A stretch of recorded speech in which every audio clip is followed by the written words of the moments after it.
Method जो है वो है कि आप सल्फर को वायु में जला सकते हैं। सल्फर को यदि आप किसमें जलाएं, वायु में, तो आपके पास सल्फर डाइऑक्साइड प्राप्त होती है। बैलेंस आप लोग कर सकते हैं।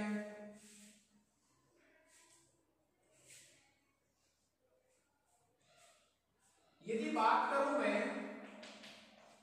औद्योगिक विधि की, बात करें किसकी, सल्फर डाइऑक्साइड को बनाने की औद्योगिक विधि की यदि बात करें तो इसके दो तरीके हैं साहब। आप कॉपर का छीलन लाइए। छीलन का मतलब क्या हुआ, कॉपर का बुरादा टाइप, ठीक है। ऐसे धातु को छीलने से जो बुरादा प्राप्त हो उसको क्या बोलते हैं, कॉपर की छीलन। कॉपर की छीलन को H2SO4 के साथ आप मिलाइए तो copper sulphate plus H2O plus SO, कोई दिक्कत नहीं है। तो बैलेंस नहीं करूंगा मैं इन समीकरणों को। एक तरीका और है, आप ये भी कर सकते हैं कि औद्योगिक विधि में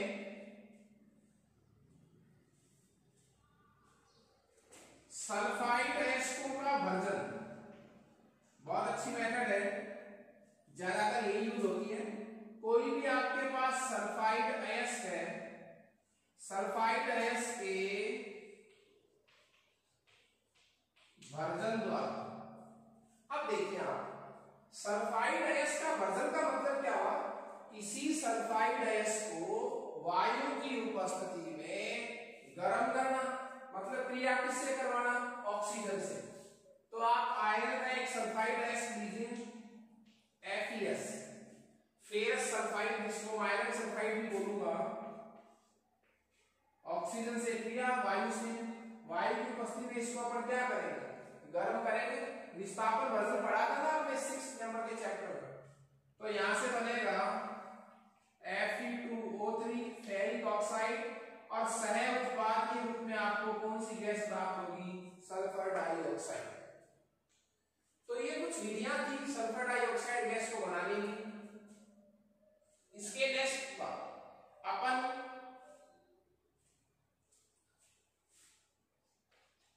सल्फर डाइऑक्साइड के भौतिक गुणों के बारे में डिस्कस करेंगे। देखिए सल्फर डाइऑक्साइड जो है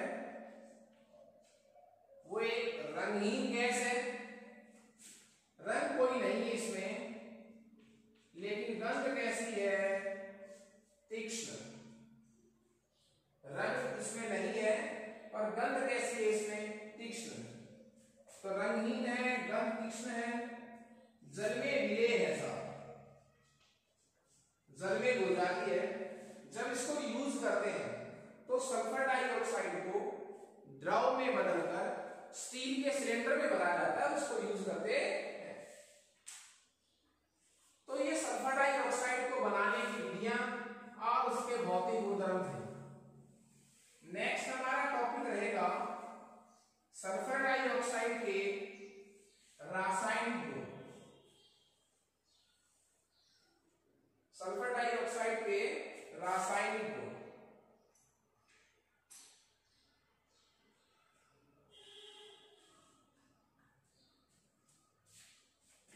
तो मैं SO2 के क्या कर रहा हूं,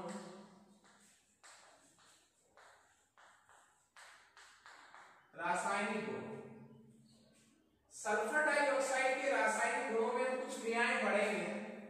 फर्स्ट ऑफ ऑल अपन ले रहे हैं जल से क्रिया। अभी हमने पढ़ा था भौतिक गुणों में कि सल्फर डाइऑक्साइड गैस जो है वो जल में बहुत अधिक विलेय है और जल में घुलकर वो अम्ल बनाती है। क्या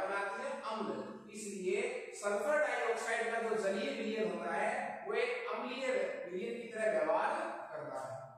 क्योंकि देखिए प्रकृति कैसी होगी, क्रिया करने के बाद जो उत्पाद बनता है वो उत्पाद जिस प्रकृति का होता है विलयन की प्रकृति भी वैसी ही होगी। जैसे मैं कहूं कि SO2 जल से क्रिया करके अम्ल बनाता है, जल से क्रिया करके क्या बनाता है, अम्ल बनाता है। अब बन क्या गया अम्ल, तो विलयन भी कैसी प्रकृति का होगा, अम्लीय प्रकृति का होगा। तो जल से क्रिया, तो ये लीजिए आप SO2 गैस क्रिया किससे, जल से, ठीक है। तो बनेगा एक एसिड H2SO3, इसका नाम हो गया सल्फ्यूरस अम्ल। नाम क्या हो गया, सल्फ्यूरस अम्ल, सल्फ्यूरस अम्ल। तो जल में घुलकर क्या बनाती है, सल्फ्यूरस अम्ल। सेकंड, अब जब ये खुद अम्लीय प्रकृति का है, SO2 कैसी प्रकृति का हुआ, अम्लीय प्रकृति का। क्यों, ये जल में घुलकर अम्ल बनाता है। तो किस प्रकार का ऑक्साइड हुआ ये, अम्लीय ऑक्साइड। वैसे भी अपन पढ़ सकते हैं, हमने वर्ग 16 में ऑक्साइड पढ़े थे, अधातुओं के ऑक्साइड जो है वो सामान्यतया अम्लीय प्रकृति के होते हैं। तो SO2 सल्फर क्या है, अधातु है, तो SO2 क्या हुआ, अम्लीय प्रकृति का। ऐसे भी कह सकते हैं कि ये जो ऑक्साइड जल से क्रिया करके अम्ल बनाता है वो कैसी प्रकृति का होगा, अम्लीय प्रकृति का, ठीक है। और जो ऑक्साइड जल से क्रिया करके क्षार बनाए वो कैसी प्रकृति का होगा, क्षारीय प्रकृति का। जब ये खुद कैसी प्रकृति का है, SO2 कैसी प्रकृति की सिद्ध हो गई, अम्लीय प्रकृति, तो फिर इसकी क्रिया किससे करवाएं, क्षार से, क्षार से क्रिया। देखिए खुद कैसी प्रकृति की है, अम्लीय प्रकृति की, और जब क्षार से क्रिया करवाएंगे तो उदासीनीकरण अभिक्रिया होगी, क्या बनेंगे, साल्ट बनेगा, लवण बनेगा, प्लस बाई प्रोडक्ट क्या मिलेगा हमें, जल। क्यों, क्योंकि अम्ल और क्षार की उदासीनीकरण अभिक्रिया से हमें क्या प्राप्त होता है, अम्ल, लवण और जल। तो यहां हम SO2 की रिएक्शन करवाते हैं किससे, क्षार से, सोडियम हाइड्रोक्साइड से। सोडियम हाइड्रोक्साइड से अपन इसकी क्या करवाएंगे, रिएक्शन करवाएंगे, तो लवण बनेगा Na2SO3, नाम हो जाएगा sodium sulphide, sulphide plus H2। तो ये तो क्या बन गया, लवण, और ये क्या बन गया, जल। ओके, थर्ड रिएक्शन देखिए,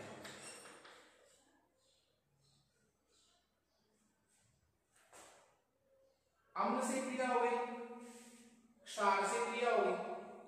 इसी पैटर्न में आप SO2 की क्रिया जो है वो ऑक्सीजन से भी करवा सकते हैं। किससे क्रिया लिखूंगा मैं,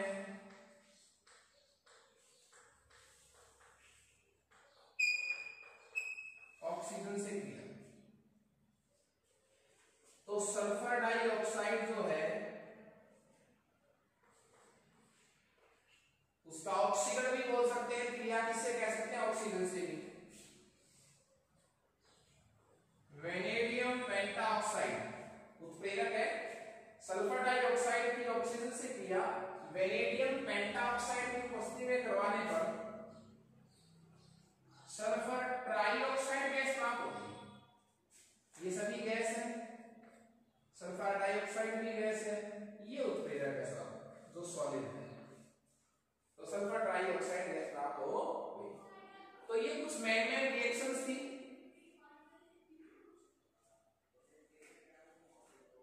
फॉर ऑप्शन इसी में हमारे पास है,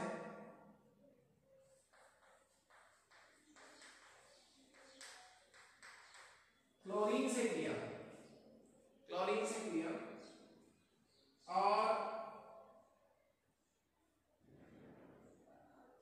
यदि आप SO2 की रिएक्शन किससे करवाते हैं, क्लोरीन से, किसकी प्रेजेंस चारकोल की उपस्थिति में जब आप सल्फर डाइऑक्साइड की क्रिया क्लोरीन से करवाते हैं तो आपके पास बनेगा SO2Cl2, नाम हो जाएगा सल्फ्यूरिल क्लोराइड। नाम क्या हो जाएगा? Sulphuryl chloride. देखिए इसमें एक बहुत अच्छा प्रश्न है सल्फर डाइऑक्साइड के रासायनिक गुणों में, और वो प्रश्न क्या है कि जो नम सल्फर डाइऑक्साइड है, नम सल्फर डाइऑक्साइड का मतलब क्या हुआ? SeSO2 गैस जिसमें क्या हो, थोड़ी नमी हो, मॉइस्चर पड़ी हो। नम सल्फर डाइऑक्साइड एक अपचायक की भांति कार्य करती है। नम सल्फर डाइऑक्साइड जो है वो एक अपचायक की भांति व्यवहार करती है। इस चीज को अपन प्रूव भी करेंगे। कुछ एग्जांपल्स के थ्रू अपन इसे बता सकते हैं कि वो फेरिक सल्फेट को किसमें चेंज कर देती है? फेरस सल्फेट में। खुद क्या हो जाएगा? खुद SO2 से क्या बना लेगी? सल्फेट। आप देखिए +3 ऑक्सीडेशन स्टेट को किसमें चेंज कर दिया? +2 में। यहां सल्फर की ऑक्सीडेशन स्टेट कितनी थी? +4। वहां कितनी होगी? +6। तो खुद का तो क्या कर दिया इसने? ऑक्सीकरण। और दूसरे पदार्थ का क्या कर देती? अपचयन। इसीलिए KMnO4 के गुलाबी लेयर का SO2 जो है वो रंग उड़ा देती है। उसको भी अपन समीकरण के रूप में लिख सकते हैं। KMnO4 में आयन कौन सा है? MnO4 minus. MnO4 माइनस में मैग्नीज कैसा है? +7। MnO4 माइनस में मैग्नीज कैसा है? +7। उसको वो किसमें चेंज कर देती है पता है आपको? Mn+2 आयन में। तो KMnO4 का अपचयन कर दिया, खुद का क्या हो जाएगा? ऑक्सीकरण। तो स्वयं का ऑक्सीकरण होगा और दूसरे पदार्थ का क्या करती है? अपचयन। और दूसरे पदार्थ का अपचयन करती है तो क्या कहलाएगी? अपचायक। तो नम SO2 जो है वो एक अपचायक की भांति व्यवहार करती है। ओके, इसी में हम नेक्स्ट टॉपिक के बारे में जब पढ़ें तो इसके उपयोग आते हैं। बात करें इसके उपयोगों की तो सल्फर डाइऑक्साइड के उपयोग जो है मेनली शर्करा व पेट्रोलियम के शुद्धिकरण में,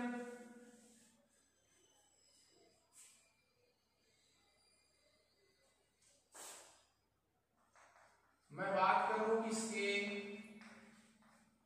SO2 के किसके बारे में? उपयोग के बारे में।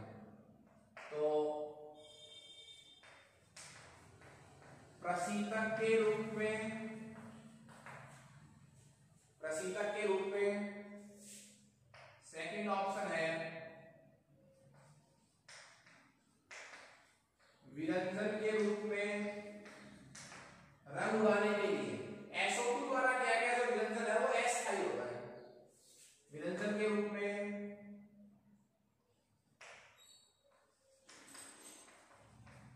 शर्करा और पेट्रोलियम के शुद्धिकरण, ये इसके उपयोग है साहब। ओके, तो ये हमारा टॉपिक था सल्फर डाइऑक्साइड के उपयोग। इस तरह हमने सल्फर डाइऑक्साइड के विरजन, भौतिक गुण, रासायनिक गुण और उनके उपयोग को पढ़ लिया। नेक्स्ट हमारा जो टॉपिक रहेगा वो है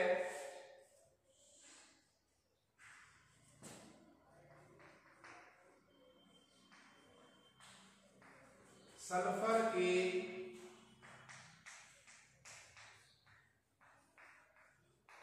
ऑक्सियम। सल्फर के ऑक्सियम। देखिए हमने वर्ग 15 में फास्फोरस के ऑक्सीअम्लों के बारे में पढ़ा था। पढ़ा था नहीं पढ़ा था? और फास्फोरस के ऑक्सीअम्लों में हमने हाइपोफास्फोरस अम्ल, फास्फोरस अम्ल वगैरह के बारे में पढ़ा था। इसमें भी आपको एक यदि ऑक्सीअम्ल की स्ट्रक्चर ध्यान हो गई तो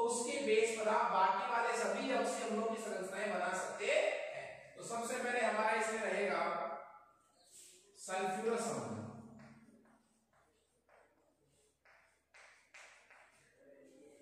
सल्फ्यूरस अम्ल, सल्फ्यूरस अम्ल सूत्र होगा इसका H2SO3। सल्फ्यूरस अम्ल का सूत्र क्या होगा? H2SO3। स्ट्रक्चर की बात करें, इसमें ऑक्सीडेशन स्टेट कितनी हो जाएगी?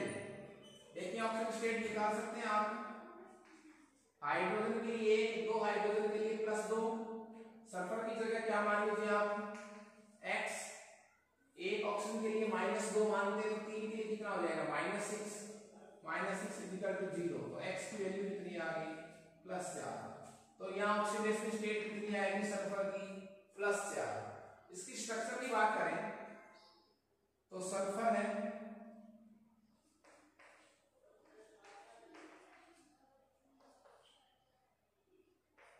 सीधा लिख सकते हैं आप, कोई दिक्कत नहीं। H2SO3। सेकंड नंबर की बात करें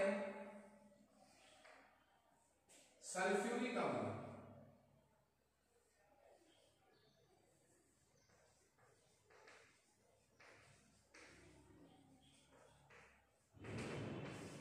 सल्फ्यूरिक अम्ल सूत्र क्या हो जाएगा? H2SO4। ऑक्सीडेशन स्टेट कितनी आएगी इसमें? इसी तरीके से जब आप ऑक्सीजन अवस्था निकालेंगे तो ये हो जाएगा इसमें +6। सल्फर की ऑक्सीजन स्टेट कितनी आ जाएगी? +6। स्ट्रक्चर की बात करें तो देखिए इसमें क्या फर्क है? एक ऑक्सीजन का ही तो फर्क है। तो ये हो जाएगा, एक और ऑप्शन लगा दीजिए आप, और ये इसमें किस बात का फर्क है? सिर्फ एक ऑप्शन का ही तो फर्क है। तो एक स्ट्रक्चर यदि आप बता सकते हैं तो बाकी स्ट्रक्चर आप उसके बेस पर बना सकते हैं।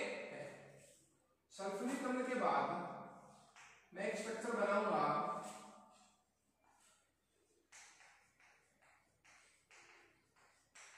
डाई सल्फ्यूरिक अम्ल की। देखिए डाई सल्फ्यूरिक अम्ल का मतलब क्या होगा? सल्फ्यूरिक अम्ल का क्या करना है आपको? डबल ही तो करना है। सल्फ्यूरिक अम्ल का क्या करना है आपको? डबल करना है।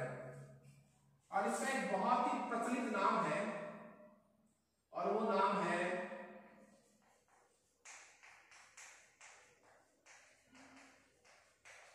पायरो सल्फ्यूरिक अम्ल। इसका एक प्रचलित नाम क्या है? पायरो सल्फ्यूरिक अम्ल। बहुत ही सुंदर नाम है इसका। एक और देखिए, अच्छा है परीक्षा की दृष्टि से भी, ओलियम। तो ये सारे नाम इसके इंपॉर्टेंट हैं। डाई सल्फ्यूरिक अम्ल, पायरो सल्फ्यूरिक अम्ल और ओलियम। यहां से आप इसकी स्ट्रक्चर बना सकते हैं। देखिए डाई सल्फ्यूरिक अम्ल, ये सल्फ्यूरिक अम्ल है आपके पास, इसका क्या करना है आपको? डबल ही करना है। तो डबल करना है तो देखिए आप लिख भी सकते हैं इसको डबल करके, इसको डबल कर लीजिए आप। डबल करने के बाद x को बाहर भेजना है आपको, तो ये हो जाएगा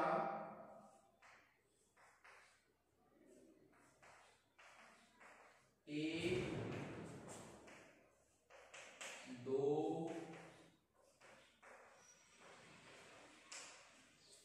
ये दो क्या बन गए? सल्फ्यूरिक अम्ल। ठीक है, इन दोनों की रिएक्शन से आपको क्या बनाना है? -H2O। माइनस क्या करना है? H2O।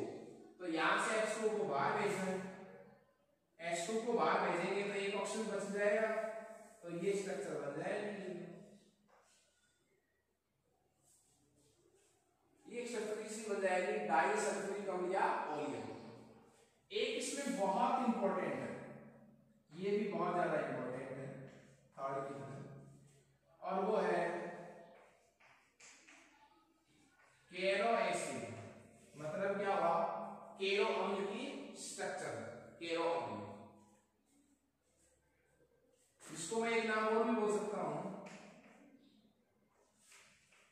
परऑक्सो सल्फ्यूरिक अम्ल।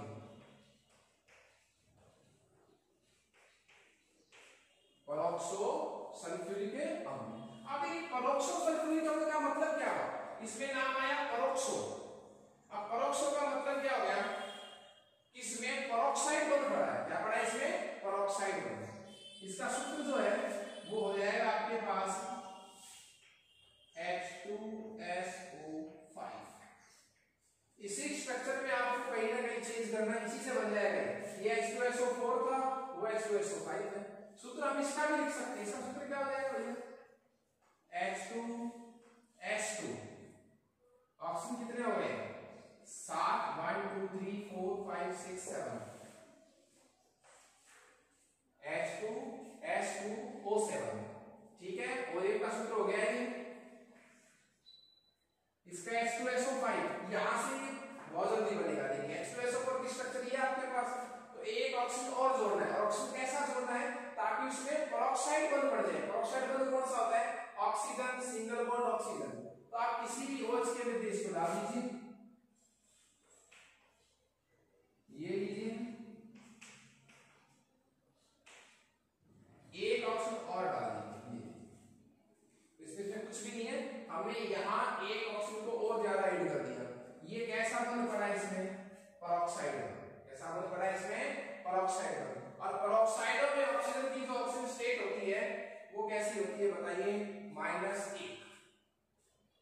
ओके, तो ये इसकी स्ट्रक्चर हो गई किसकी, कैरो अम्ल की। इसकी संरचना होगी। आपसे इसमें ऑक्सीडेशन स्टेट पूछी जाए, यहां ऑक्सीडेशन स्टेट कितनी आएगी, उसी तरह 6 आएगी। +2 + 2x - 14 = 0, तो 6 आ जाएगी इसमें। यहां मैंने आपको बता दिया, प्लस जा रहा है, यहां प्लस है। कैरो अम्ल में यहां देखिए बहुत कंफ्यूजन होता है कि H2SO5 में सल्फर की ऑक्सीजन स्टेट कितनी आती है। तो आप लोग कहां गलती करते हैं, आप ऐसा करते हैं +2 + x -10 = 0। x की वैल्यू जो है वो कितनी आ जाएगी, +8। ये क्या है, गलत। ये गलत है सब, ये तरीका आपका क्या है, बिल्कुल ही गलत है। इस तरह आपको नहीं इसमें फाइंड करना है। इसमें क्या रीजन लगेगा वो देखिए आप। सूत्र क्या है हमारे पास, H2SO5। इसमें एक कैसा बंद पड़ा है, ये पेरोक्साइड बंद पड़ा है। इस ऑक्सीजन के लिए -2 काउंट होगा, इसके लिए -2 काउंट होगा, इसके लिए -2 काउंट होगा। इनके लिए दोनों के लिए क्या काउंट होगा, -1। तो मैं इस H2SO5 को ऐसे लिख सकता हूं क्या, H2SO3 लिख सकता हूं ऐसे। तो देखिए हाइड्रोजन के लिए +2 हो गया, 2 हाइड्रोजन के लिए। सल्फर के लिए मैं x, ऑक्सीजन 3 है, ये 3 वो है जो -2 से काउंट होंगे, 3 दूनी 6। और ये पेरोक्साइड है तो -1, तो 2 के लिए -2 = 0। एक पेरोक्साइड के लिए -1, तो 2 के लिए क्या हो गया, -2। तो यहां से x बराबर क्या हो जाएगा, ये तो कट गया इधर ही, उधर जाके आंसर कितना आ गया, +6। तो कैरो अम्ल में सल्फर की ऑक्सीजन अवस्था कितनी होती है, +6 होती है। ओके, हमारा देखिए वर्ग 16 के तत्वों में एक महत्वपूर्ण यौगिक बच गया है, और वो है सल्फ्यूरिक अम्ल, शांत H2SO4। सल्फ्यूरिक अम्ल में हमारे पास एक ही पॉइंट बहुत इंपॉर्टेंट है, और वो है सल्फ्यूरिक अम्ल को बनाने की विधि, जिसको मैं सीसाकक्ष विधि, संपर्क विधि, संस्पर्श विधि भी कह सकता हूं।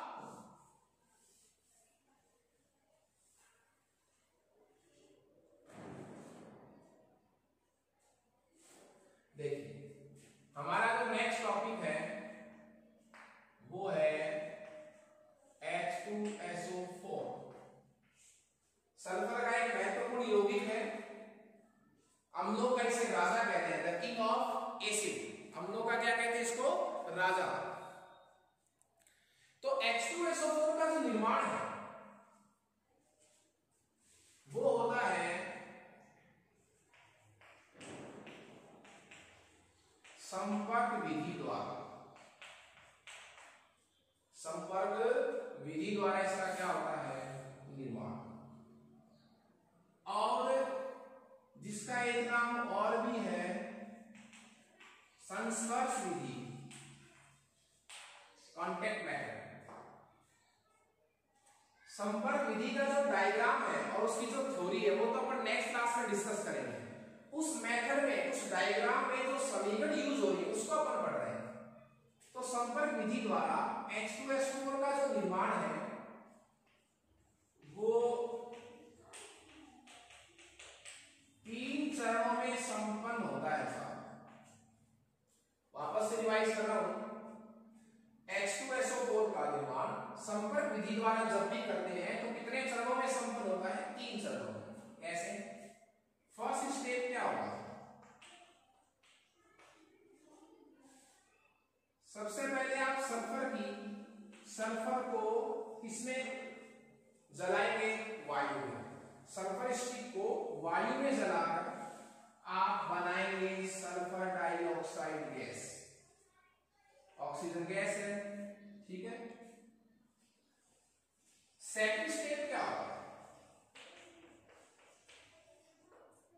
सेकंड स्टेप क्या होगा कि जो आपको सल्फर डाइऑक्साइड गैस प्राप्त हुई है फर्स्ट स्टेप से,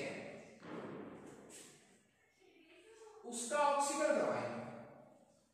उसका क्या करवाएंगे? ऑक्सीकरण।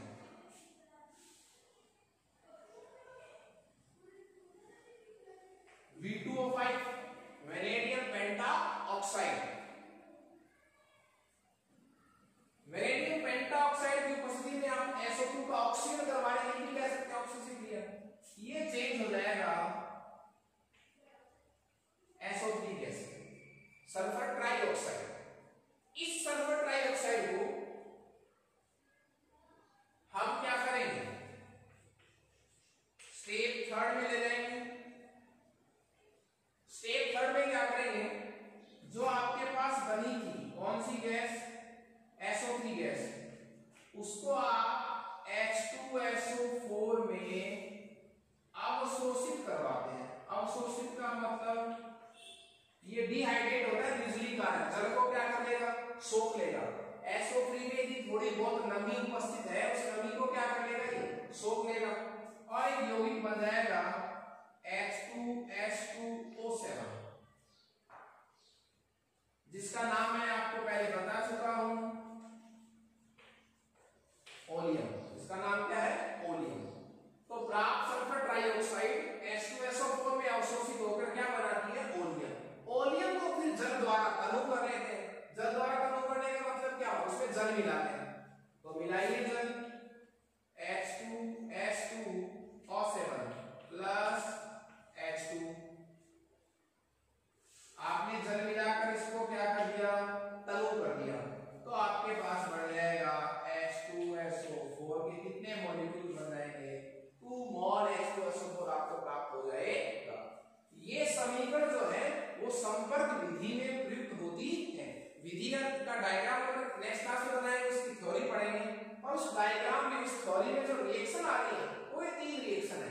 सल्फर स्टिक को वायु की उपस्थिति में आप जलाते हैं, SO2 गैस प्राप्त होती है। प्राप्त SO2 को वायु के ऑक्सीजन द्वारा आप सल्फर ट्राइऑक्साइड में चेंज कर देते हैं।